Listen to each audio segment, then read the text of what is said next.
পিরোজপুরে হঠাৎ করেই বেড়েছে কুল চাষ। ধান আবাদ থেকে সরে এসে আপেল কুল, কাশ্মীরি কুল এবং বনসুন্দরীর চাষ শুরু করেছেন অনেকেই। তারা বলছেন যে ধানের চেয়ে কুল চাষে লাভ 10 গুণ। অর্থনৈতিক লাভের কারণে খুব দ্রুত বাড়ছে কুল বাগানের সংখ্যা। ধান চাষ কমে আসে ঠিক কী ধরনের প্রভাব পড়বে স্থানীয় অর্থনীতিতে তা পর্যবেক্ষণ করা প্রয়োজন বলে মনে করেন সংশ্লিষ্টরা। ক্লিংকার বেশি থাকলে সিমেন্ট বেশি খাঁটি। আনোয়ার সিমেন্ট। বাগানের পর বাগানে চাষ হচ্ছে বড়ই, যেন এটি কুলের সাম্রাজ্য। বছরে এই ফলের আবাদ ঘিরে পিরোজপুরের লেনদেন হয় 6 কোটি টাকা। আপেল, বলসুন্দরী, কাশ্মীরি ও থাই মূলত এ 4 জাতের কুল চাষ হয় জেলা জুড়ে। একটি গাছ থেকে গড়ে চাষিরা বড়ই পায় 30 থেকে 40 কেজি। স্থানীয় চাহিদা মিটিয়ে যা বিক্রি হয় ঢাকা, চট্টগ্রাম আর বরিশালের আড়তেও। আগে এই 1 একর জমিতে আমি ধান ফলাইতাম, তা ধান হয়তো 20,000, 15,000, 18,000, আবার কোনো সময় কম হইতো। তো এখন আমি বড়ই চাষ করি, আমি সাফল্য, কারণ এখানে বড়ই চাষ করি আমি প্রায় প্রথম বছর আমি করছিলাম চাষ, সে সময় প্রায় 5 লক্ষ টাকা বিক্রি করছি। এবছর আমি দ্বিতীয় বছর, এবছর আমার প্রায় 8 থেকে 9 লাখ টাকা হইবে। 1 একর আছে, গাছ আছে 360টা, এই হয়তো টোটাল বিক্রি করলে হয়তো 1,00,000 টাকা নামতে পারে। এসব জমিতে কয়েক বছর আগেও ধান চাষ হতো, তবে 1 বিঘা জমিতে যেখানে বছরে আসতো 15 থেকে 20,000 টাকা, সেখানে কুল চাষে লাভ হয় 2 থেকে 3 লাখের মতো।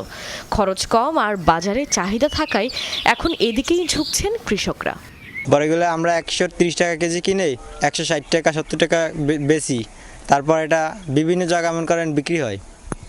পিরোজপুর, তারপর বাগেরহাট, খুলনা, ঢাকা, বরিশাল। আমাদের এটাই ধানের থেকে এটা আলহামদুলিল্লাহ অনেক লাভ হচ্ছে, তো এই জন্য আমরা আর কি আমাদের এতগুলো বাগান করছি। এটা একটা বাগান আছে, ওই সাইডে আরও বাগান আছে।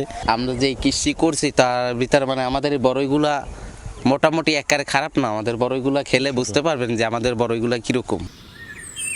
দেশি ফলের চাহিদা মেটাতে এ পদক্ষেপ ইতিবাচক হিসেবেই দেখছে কৃষি বিভাগ।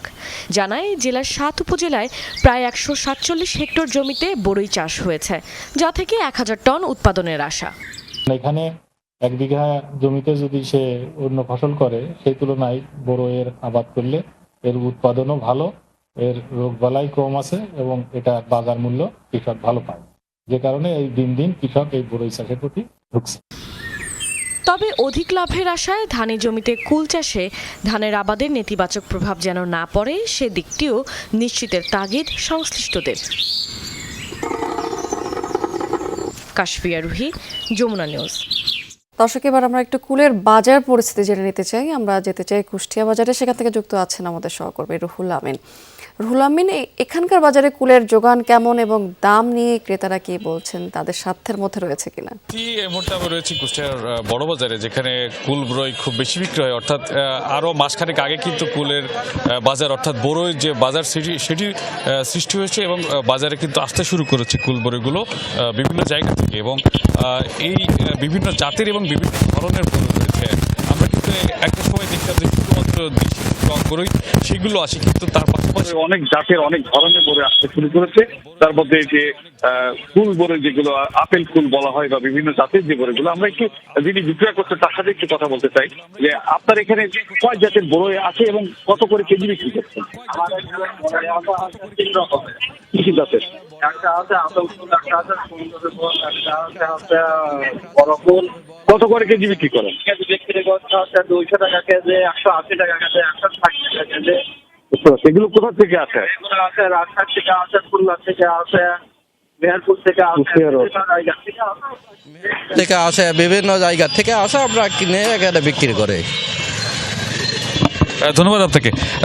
এই স্মৃতি শুনছিলেন যে আসলে এই কুলবড়ইগুলো কিন্তু কুষ্টিয়াতে বিভিন্ন আশপাশের অঞ্চল থেকে আসে এবং সেগুলো প্রকারভেদে অর্থাৎ কুলের জাত ভেদে সেগুলো বিভিন্ন দামের বিক্রয় হয়। 120-30 থেকে শুরু করে 200 টাকা কেজি পর্যন্ত কিন্তু এই কুলবড়ইগুলো বিক্রয় হয়ে থাকে। তবে কৃষি অধিদপ্তর যে তথ্য দিয়েছে, তারা প্রায় আমাদেরকে জানিয়েছেন প্রায় 3000 হেক্টর জমিতে কিন্তু এবার কুল উৎপাদন হয়েছে এবং অনেক প্রায় 20 থেকে 25 কোটি টাকার কিন্তু একটা বাজার ধরার সম্ভাবনা রয়েছে বলে আমাদেরকে জানিয়েছে স্মৃতি। রুহুল আমিন, অনেক ধন্যবাদ আপনাকে।